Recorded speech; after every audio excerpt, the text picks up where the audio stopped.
everybody, and welcome back to another Wuthering Ways video. Today we have the one, the only Sigrika coming up to the plate. That's right, my friends.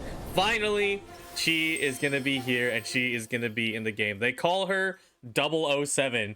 Zero story appearances, zero relevance in the game, and yet 7 pieces of drip marketing for this character.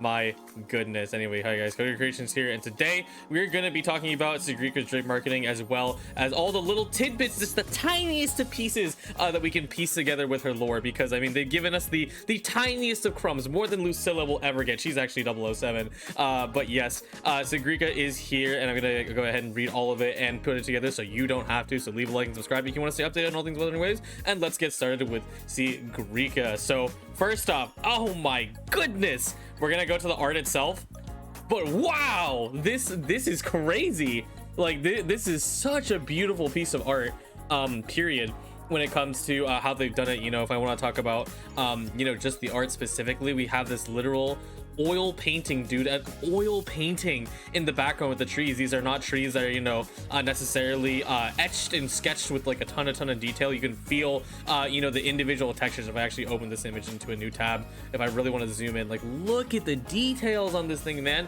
This is insane for a piece of drip art. Like, I really love it. I cannot glaze further how beautiful this style is as someone who used to do art. This is really amazing just to see that level of detail on a canvas like this. This is freaking beautiful, man. And also you know, we've got a ton of wildlife. We've got, you know, a nice pretty plains you know, on the lake. So this is actually interesting because I don't think this is something that is technically exists in Wuthering Ways, but it is implied that the entire world of Lahai-Roi, because it's underground and it's, you know, not really it's not about being a fake sky, but more about like a simulated sky.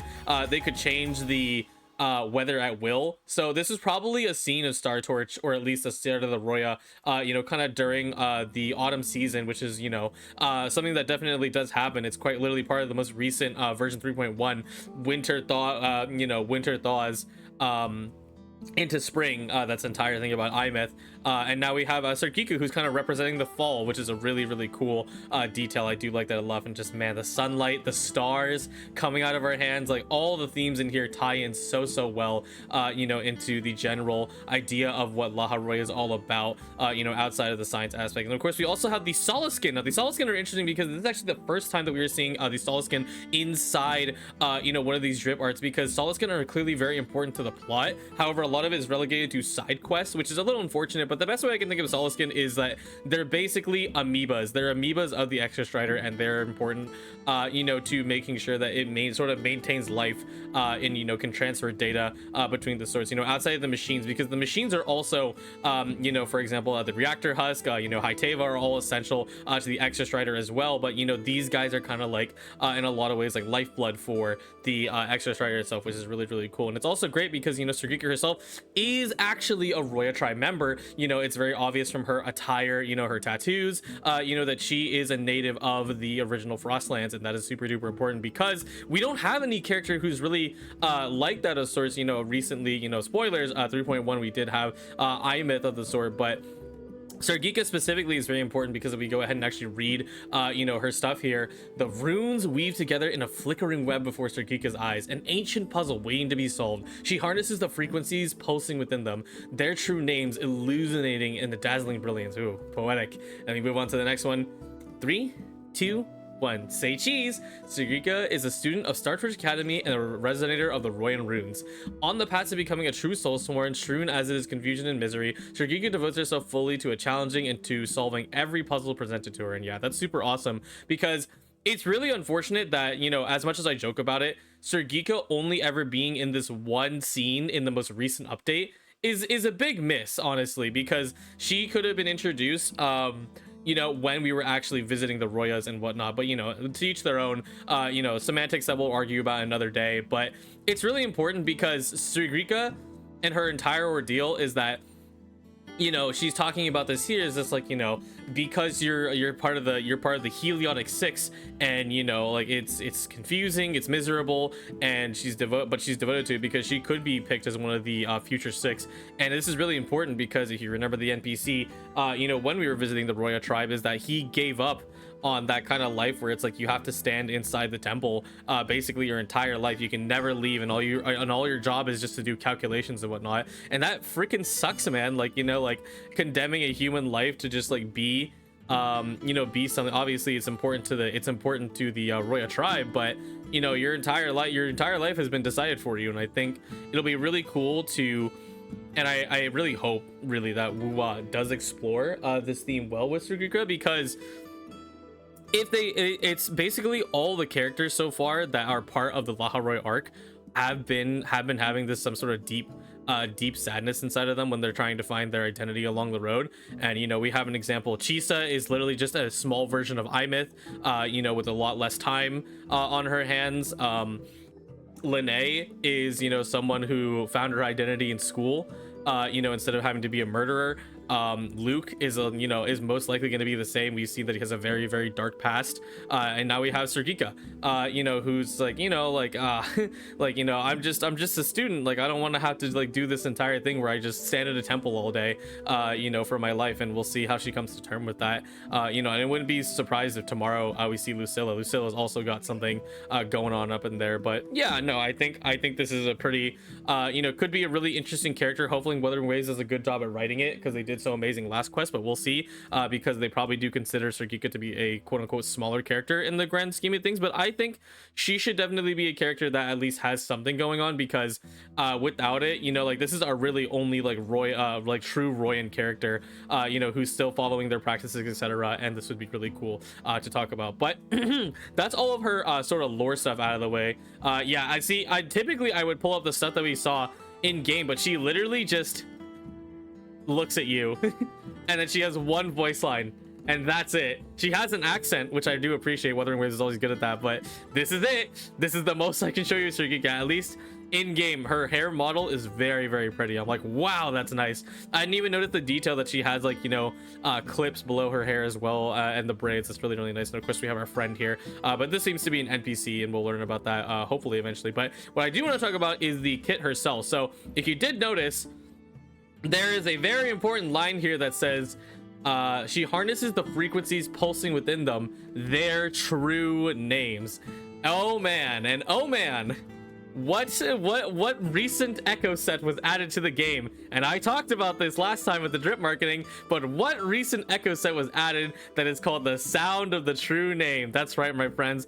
From this, and because how Wuthering Waves is choosing to design their game, we now know exactly what Sigrika is going to be all about, because it's probably not going to be chromatic foam. That's the other one, you know, this one here. But yes, Sigrika, because this is the tattoo that she has on her leg. Again, we can go back and look at it. That tattoo right there, we've seen it before, you know, in her original gallery. I'm like, hey, this is probably Sigrika. Someone else predicted this as well. It's like she's probably going to be this echo set. So that means that most likely, if this is true, Sigrika will have a 2-piece arrow damage bonus, so 10%. And then also, if she deals echo skill damage to enemies, increase the echo skills crit rate by 20%, and grants 15% arrow damage bonus for 5 seconds. Now that is super interesting. There might even be you know, other echoes that were recently added to also supplement these abilities, but it's just so funny because I'm like, well, there you have it, friends. Sigrika is most likely going to do echo damage, and to lean more into what specific kind of class type she is, you know, recently we perhaps had a man, you know, just perhaps a man who is also arrow damage and also buffs echo skill damage as a sub DPS. And what's his name? Choyan. That's right, my friends. Choyan is the sub DPS, and he has been an honestly really weird spot. He's not a bad character by any means. I pulled him literally without any of his partners, but I did not pull about Galbrena because I didn't really enjoy her playstyle that much, and so it leaves you know, people who do own Choyan and do really like the guy kind of just out of luck. I mean, what are you gonna do? Nobody else in this game really does do a lot of echo skill damage, and you know, that's part in design, but whatever.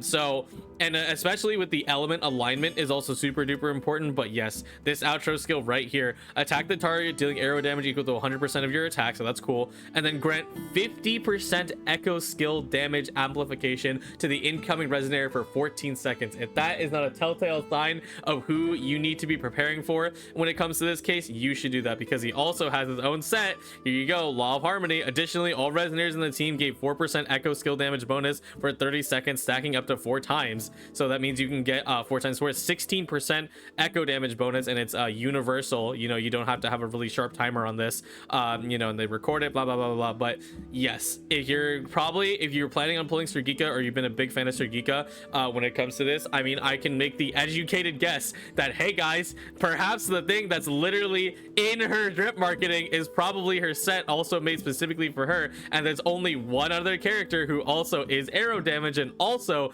is an echo skill damage buffer. So hey, there you go. If you're curious about what you need to work on or prepare for when it comes to Sigrika, I wouldn't even surprise Choyun actually gets a rerun when it comes to the next patch, but we'll see, right? You know, they could just push him off to anniversary, and that would suck. But yeah, that's pretty much it when it comes to Sigrika. It's so funny. It'll never not be funny to me that, of course, you know, not talking about like the flaws of the Wuwa story when it came to 3.0, but you know, it's just Sigrika is the only one who got any form of drip marketing, man, anything. And it's just so funny, because for the last 2 months, this is all we had of her. And one blip description, she's like, oh, she's probably, you know, like, she's probably like special, you know, like she seems really interesting. And then we got this, and it's like, oh, she's a student. Oh, she's like grumpy. Oh. It's quite funny. It makes you think that like Wuwa was like didn't really know even when they put this strip out. It's like, oh, I don't actually know what we're doing this character, but nah, this is cool, and I think it still all stands. You know, her design is pretty sleek, even if I'm not sure personally that I'd pull for her. She's got all, like, you know, the tattoos. She's got, like, you know, like the computer thermo lining, you know, on the hands for gloves. Like, it's a really fun design, and I do appreciate, you know, how good she looks, and also how good she looks in game, man. Like, she looks great. You know, and for anyone who is interested in Sigrika, hey, probably a main DPS or some form of at least a sub DPS, because if she's a support, who are we supporting? Galbrenna already has a teammate, man.